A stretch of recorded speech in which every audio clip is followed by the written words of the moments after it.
여러분 안녕하십니까? 비어있어 보여도 속이 꽉 차있는 시사 깡통입니다. 여러분의 구독과 좋아요 그리고 공유가 여러분의 주변을 바꿀 수 있습니다.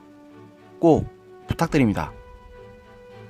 지소미아 문제와 황교안 대표의 단식투쟁으로 인해서 나라 안팎으로 매우 시끄러운 현재 문재인 대통령이 부산에서 25일부터 27일까지 진행되는 한아세안 특별정상회의와 제1차 한메콩 정상회의에 참석할 예정인데요. 문 대통령은 24일 하사날 볼키아 브루나이 국왕과 정상회담을 가진 뒤 부산으로 이동했습니다. 전날에는 리셈룽 싱가포르 총리와 정상회담을 가진 문 대통령은 이번 한아세안 특별정상회의를 계기로 방한하는 아시안 10개국 정상부도와 개별 양자회담을 가질 예정입니다.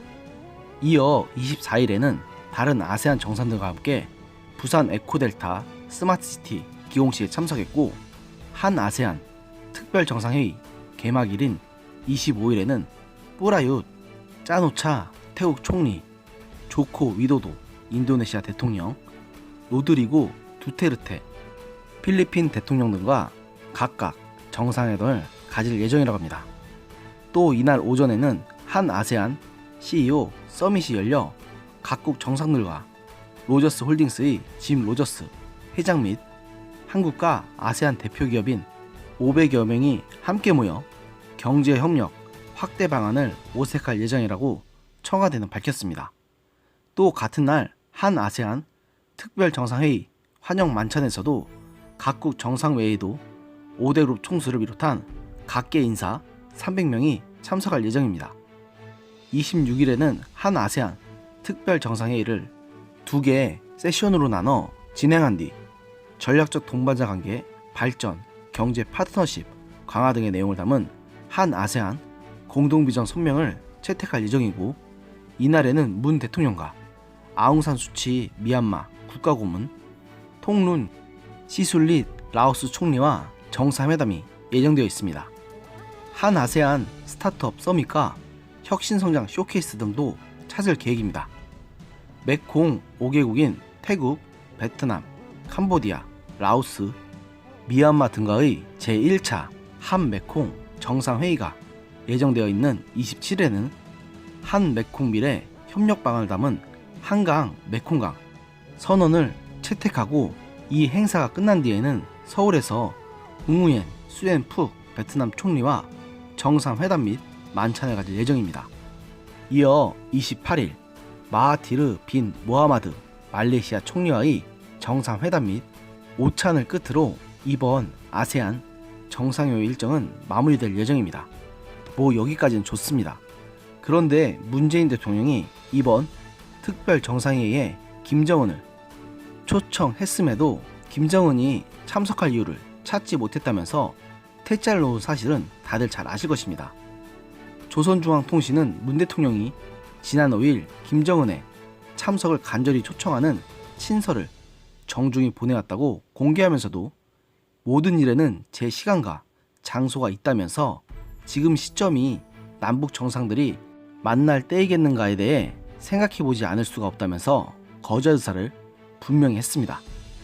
더구나 조선중앙통신은 보수 세력들이 남북합의 파기를 언급한 데 이어 이전 정권에서는 심지어 들어볼 수 없었던 정권 교체 마음까지도 튀어나오고 있다고 하면서 이번 정상회의는 자신들과 인연이 없는 복잡한 국제회의 마당이다, 주소와 번지가 틀린 다자협력 마당에서 남북관계를 논의하자고 해 의아할 따름이다 라던가, 남측 당국이 종이 한 장의 초청으로 험악한 상태를 손바닥 뒤집듯 바꿀 수 있다고 생각한다면 그보다 더한 오산은 없을 것이라는 등의 표현으로 대놓고 면박을 줬습니다.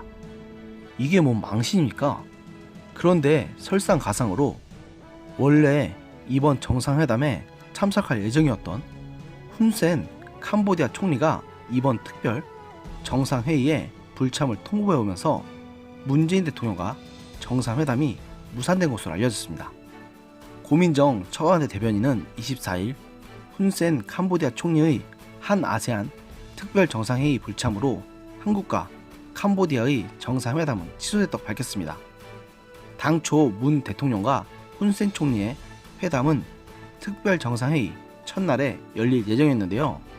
실제로 일간, 크메르 타임지 등 현지 언론에 따르면 훈센 총리는 지난 23일 페이스북을 통해 장모님의 건강이 심각한 상태로 응급실에 입원했다. 문 대통령을 비롯한 아세안 지도자들에게 중요한 회의에 빠지는 것에 대해 양해를 구할 수밖에 없다고 말했다고 합니다. 청와대에 따르면 훈센 총리는 장모의 건강 문제로 특별 정상회의 참석이 어렵다는 입장을 통보했다고 합니다. 고 대변인은 훈센 총리를 대신해 참석하는 프락 소눈 캄보디아 부총리 겸 외교부 장관과 강경화 외교부 장관이 회담을 할 것이라고 해명했고, 캄보디아를 제외한 다른 아세안 9개국 정상들과 예정대로 정상회담을 소화할 계획이긴 하지만 그래도 뒤끝이 영 개운치 못한 건 어쩔 수가 없습니다. 이번 일은 물론 단순한 불상사로 인한 돌발 변수에 불과하긴 합니다. 하지만 안 그래도 지소미아건으로 인해서 상처가 나도 단단히 난 문재인 정부의 외교력에 쐐기를 박는 것 같은 사건인 것처럼 느껴져서 뒤끝이 영 개운치가 못합니다.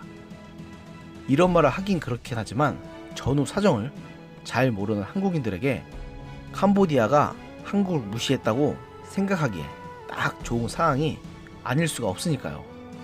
물론 지금까지 문재인 정부가 처신해왔던 것을 생각하면 저렇게 비춰져도 솔직히 할 말이 없기는 하지만 말입니다. 애초에 문재인 정부는 외교에서 엄청난 문제가 발생했던 적이 한두 번이 아닙니다. 중국 방문 때의 혼밥 논란으로 시작해서 체코 프라하 방문 당시 김정숙 여사가 품위 없는 행동을 하는 바람에 구설수에 올랐던 일, 또 수많은 외국 정상들 앞에서 대북 제재 완화를 말하다가 그들에게 찍힌 것은 물론이고요. 오히려 외신으로부터 문 대통령은 김정은의 수석 대변인이 아니냐는 식의 조롱까지 듣는 등 뭐 하나 기분 좋게 외교를 한 적이 없습니다. 게다가 올 여름부터 나라 안팎을 뜨겁게 달궜던 한일 간의 무역 갈등과 이로 인한 지소미아 종료 논란은 안 그래도 문재인 정부의 외교 무능을 의심하던 국민들에게 결정타를 날린 사건이라고 하지 않을 수가 없을 것 같습니다. 이번 일로 인해 그동안 동맹관계를 어떻게든 유지하려 했던 미국에게서도 신뢰를 잃었고, 그토록 올인했던 북한과의 관계도 틀어질 대로 틀어진 상태이며, 일본과의 관계가 역대 최악인 것은 더 말할 필요가 없을 정도입니다. 게다가 대내적으로도 경제 위기의 징후가 자꾸만 선명해지는 가운데 어떻게든 이런 상황을 타개하려는 노력도 부족할 뿐더러 그놈의 수독조도 성장이라는 사이비 경제이론은 끝까지 놓지 않고 있고, 이를 무마하기 위해서 검찰 개혁이라는 거창한 말을 앞세워 공수처 법안을 밀어붙이려 하는 상황인데, 외교에서도 이런 식으로 국민들의 자존심을 상처내는 사건이 자꾸 발생하면 이 사람들 대체 뒷감당을 어떻게 하려는지 정말 걱정이 됩니다. 결국 문재인 정부는 지소미아 사태를 기점으로 해서 외교적으로도 완벽하게 무능한 정부라는 사실이 증명된 바, 이제는 무슨 일을 한다 하더라도 좋게 볼 수가 없을 것입니다. 당장 지금 한 아세안 정상회담에서도 늘 그랬듯이 문 대통령과 정부를 응원하고 뜬금없이 야당과 언론을 비난하는 소위 대깨문들을 제외하고는 대부분 문재인 대통령 향해서 지금 한가롭게 정상회담이나 할 때냐는 식의 원망어린 댓글들이 쏟아지고 있으니 말입니다. 물론 문재인 정부의 자업자득으로 볼 수밖에 없지만 말입니다. 그리고 부디 다음 정부는 이렇게 무능의 그치를 달린 문재인 정부를 반면교사로 삼아서 제발 제대로 된 외교를 통해 우리나라의 국익을 극대화할 수 있도록 노력해주기를 바랍니다. 오늘의 영상은 여기까지였습니다. 들어주셔서 감사합니다.